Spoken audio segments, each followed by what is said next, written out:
Olá, turma, boa noite. Estamos aqui na segunda aula da unidade 2, que é Estética e Culturas Mundiais. E eu estou também com um plano de aprendizagem, né, que foi apresentado no primeiro dia de aula, e eu coloquei uma pergunta provocadora, né, na abertura dessa unidade, qual é a sua dança? Enfim, uma vez assistindo uma palestra de um psicanalista que observava as comunidades africanas, ele percebeu, né, que quando as pessoas mais antigas, né, e vinculadas a essas tribos, né, bem tradicionais, ao invés de perguntar um nome, se perguntava qual é a dança. Porque, enfim, é sabido que na cultura africana, né, o corpo é o santuário. O corpo é a referência para tudo, para a vida, é o propósito, é o significado, é a forma deles se colocarem, deles se expressarem no mundo. Enfim, é pelo corpo que expressa a fala, que expressa a dança, e pela fala e a dança, além de comunicar entre os irmãos, comunica também com entidades espirituais. A arquitetura é feita para abrigar o corpo, enfim, o tecido e o desenho de roupas, enfim, e outros utensílios, né? É para sempre beneficiar o corpo, que é o que consolida a presença. Então, quando você acorda e tem uma prática, né, alguns rituais de, sei lá, de fazer uma oração em agradecimento ao dia, é, de tomar café, escovar os dentes e se comunicar e fazer algum trabalho, alguma tarefa, isso envolve uma frase de dança que sempre se repete, e essa frase de dança que sempre se repete te caracteriza como aquela pessoa que tem aqueles hábitos, né? E aí, enfim, é mais interessante saber qual é a dança, a sua dança do dia a dia, do que o seu nome, né?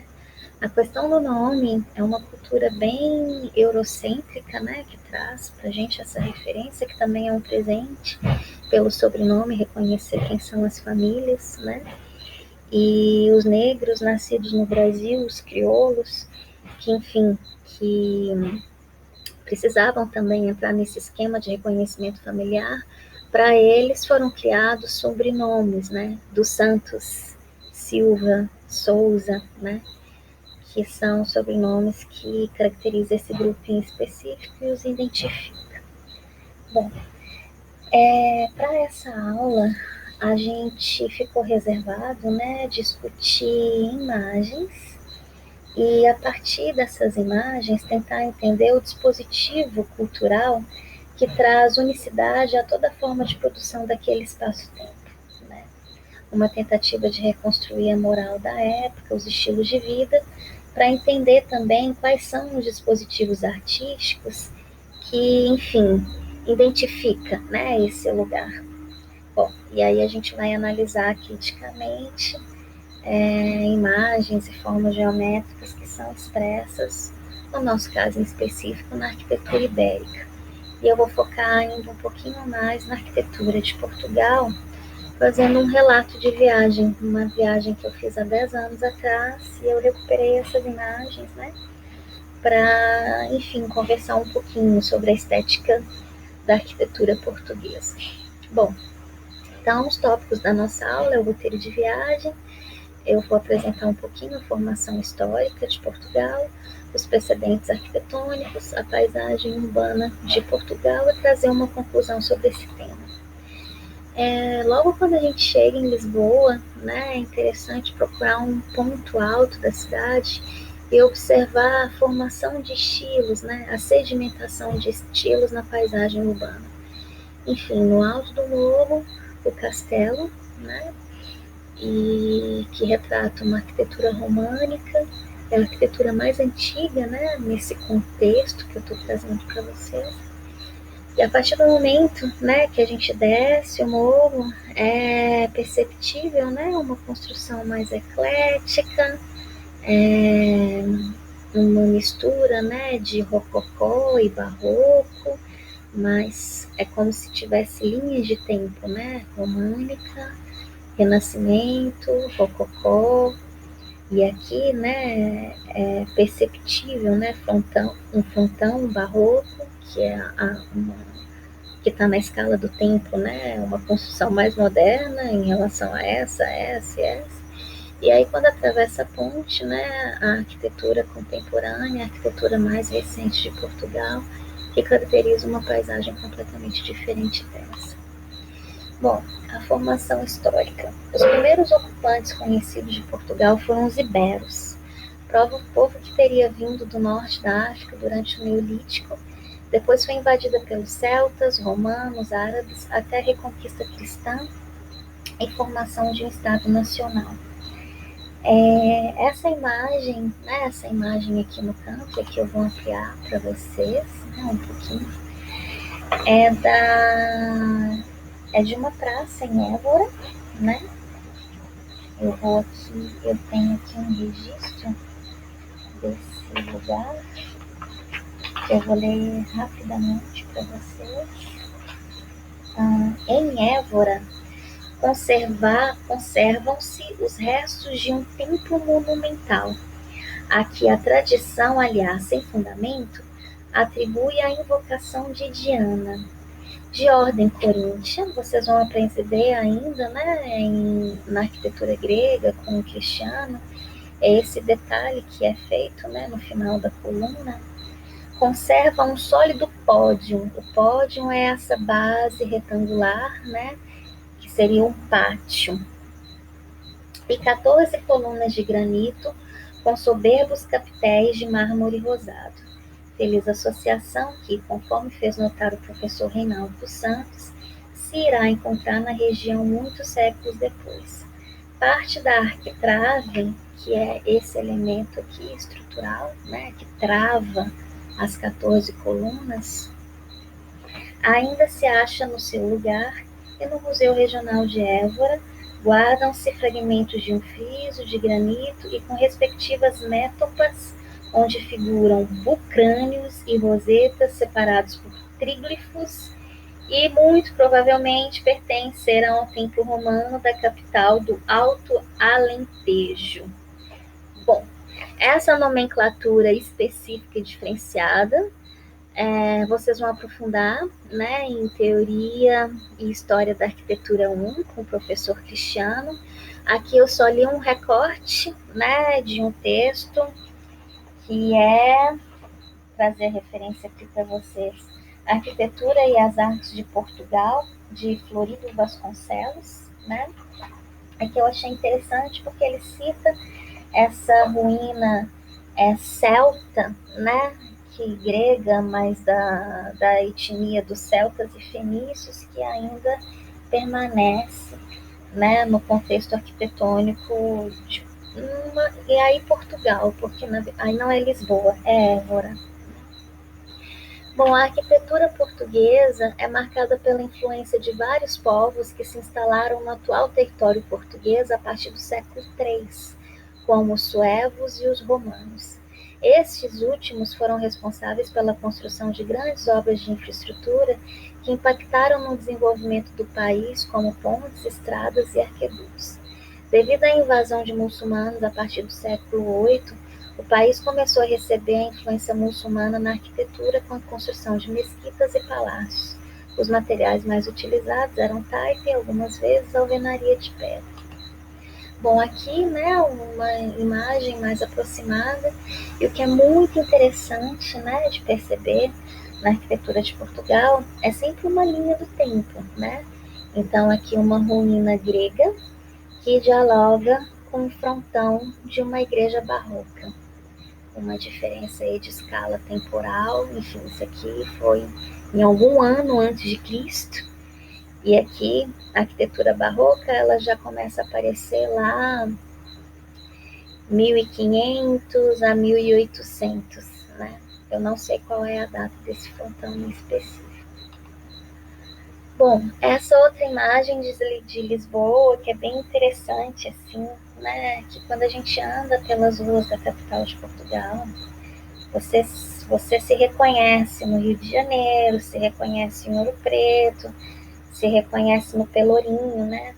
todas as cidades coloniais brasileiras que seguiram o projeto português acabam respeitando esse mesmo padrão, né? Esse desenho de telhado, esse desenho de fachadas, né? E aqui, no caso do Brasil, a gente chama, né, esse tipo de fachada, por exemplo, de arquitetura colonial, e aqui já uma citação, né, de uma arquitetura renascentista, e aí entrando, né, o estilo eclético e o rococó, mas esse aglomerado de casas, ladeiras que sobem e descem, esse desenho de telhados, isso é muito familiar na arquitetura brasileira. Essa outra imagem, assim, eu me sinto no Pelourinho, né? Aqui embaixo de Sapateiros, né? Olhando ali para aquela ladeira que, enfim, que é a ladeira do Corpo de Bombeiros, até chegar no Paço Municipal, né? Que seria essa grande construção que, na realidade, do Pelourinho, em Salvador, é onde está ali o elevador Lacerda, a praça do elevador Lacerda. Bom, no século VII, o estilo predominante foi o românico. Enfim, a Península Ibérica, né, foi ocupada pelos celtas, depois, né, foi dominada pelo Império Romano, e, enfim, né, com as invasões bárbaras, com a chegada de muçulmanos, e a queda do Império Romano e a consolidação de feudos, né, a arquitetura que era presente na construção dos castelos e no agrupamento social a partir do modo de produção feudal, o estilo arquitetônico que era usado nessa época era o românico. Essa arquitetura sólida de pedra maciça, né, onde as aberturas, não só ali para acomodar o sino, mas a entrada de luz, as seteiras, eram como se fatiasse, esculpisse a pedra, né, e demarcasse uma entrada de luz, ou uma entrada de pessoas, ou uma entrada de vento. Aqui a entrada principal, né, essa relação de camadas, como se estivesse escavando a pedra, mas essa igreja da Sé, em Lisboa, aqui o bondinho, né, não sei se eu tenho uma outra imagem, mas aqui é interessante, tem esse frontão que ele fica entre duas torres, né, e isso é bem comum na arquitetura portuguesa, esse gosto pela pedra, pelo sólido, pelo conciso, direto, objetivo e simples, né? Um minimalismo que vai pela solidez, né? E ao mesmo tempo que é pesado, né? Traz também uma suavidade, até mesmo quando a gente entra, né, num espaço como esse e começa a perceber essas qualidades também de um pé direito, as abóbodas e a iluminação trazida pela rosácea. Bom, aqui é outro elemento significativo na cultura portuguesa, que são os azulejos, né, que foi também trazido pelo encontro de culturas. Os portugueses, pode-se dizer, né, que eles foram os primeiros devotos à globalização, assim, nem sei se essa é a palavra correta, mas simpatizantes, os primeiros simpatizantes à globalização. Eles adoravam viajar, eles adoravam descobrir coisas novas, conhecer novas culturas. Não é à toa que o obrigado vem do arigatô, né? E na época, né, no período áureo da Índia, eles realmente copiavam e importavam a cultura, né, do país estrangeiro, porque achavam bonito e queria ter. Então, o gosto pelo azulejo e a construção de padrões, né, iconográficos que pudesse compor a fachada foi um elemento trazido da cultura árabe que, enfim, que virou linguagem da cultura portuguesa. Hoje, né, lá em Lisboa, inclusive, tem um museu do azulejo, e isso vem para o Brasil, né, no Rio de Janeiro, é significativa também a presença de fachadas com um tratamento em azulejo. Aqui, enfim, uma imagem no centro, aqui sim tem um azulejo, tratamento de azulejo. Mas o que é interessante dessa fachada é esse detalhe desse frontão bem colonial, né? Parece muito com as nossas cidades históricas, Tiradentes, São João do Rei. Aqui de novo, né? Uma fachada toda revestida de azulejo. Aqui é a rua principal de Lisboa, um dos acessos do Bondinho, uma avenida, né, que corta a cidade. E aqui eu fiz uma brincadeira, né? Eu trouxe uma realidade de espaço público, que também a gente se delicia, né? Aqui, de ter bares e cafés, que estende as mesinhas para calçada, e a calçada de pedra portuguesa, né? E também de trazer personagens, né, que divulgaram Portugal e que frequentavam esses ambientes de bar, e ele continuar ali imortalizado aqui em Fernando Pessoa, imortalizado nessa estátua de bronze.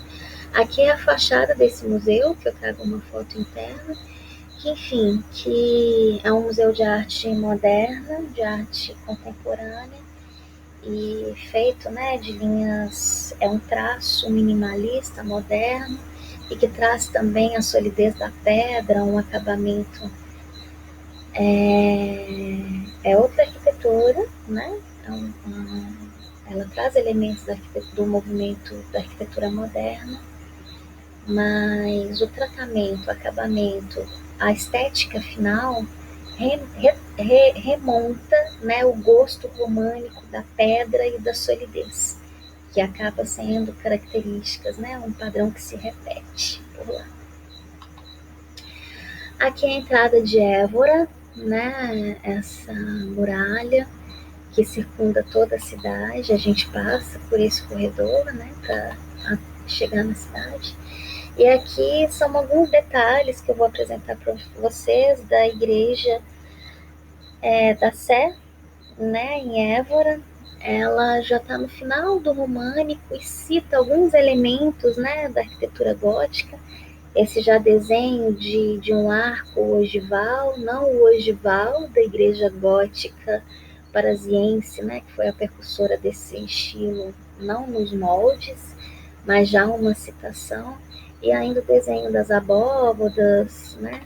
Aqui tem uma construção de arcos botantes, né, que é o que faz toda a estrutura da igreja. Isso vocês vão aprender um pouco mais na frente, com certeza com o Cristiano, quando ele for falar. Isso vai ser em teoria e história da arquitetura 2, né, que é, enfim, vocês vão passar por esses estilos, barroco, na verdade é românico, gótico, barroco, rococó, ecletismo, até chegar ao iluminismo, enfim, aliás, já estou embolando um pouco as bolas. Onde o renascimento está junto com o eclético, mas é isso. Bom, e essa é a decoração interna dessa igreja, que é feita com ossada humana, né? Aqui é uma ala dedicada aos crânios, e é incrível, né, a escolha e o empilhamento de ossos para poder criar essa composição. Aqui um dos altares e essa parede, né, composta pela ossada humana. Aqui um detalhe, né, da abóboda e desse sistema estrutural da igreja, também todo ornamentado com crânios humanos. Bom, e nada melhor, né, que, enfim, essa história de foto de varal não é uma questão popular nossa brasileira, né?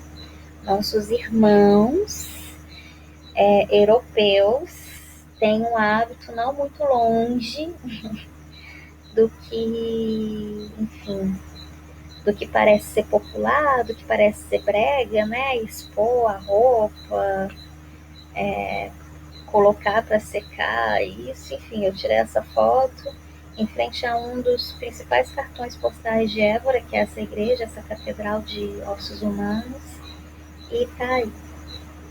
Bom, gente, para concluir essa aula, eu quero reforçar alguns pontos, né, da estética da arquitetura portuguesa, que, enfim, a lição que se pode tirar dessa rápida análise da evolução da arte nacional, da maneira como os artistas assimilaram as formas importadas, né, esses estilos que se repetem na Europa toda, como o românico, o gótico, o barroco, o rococó, o ecletismo, mas que mesmo importando essas linguagens, esses estilos, quando ele é construído no local, né, no contexto em específico, traz uma originalidade com que exprimiam nos períodos áureos da civilização portuguesa, que é, entre outras, a seguinte: não há arte original sem espontânea sinceridade. Enfim, você pode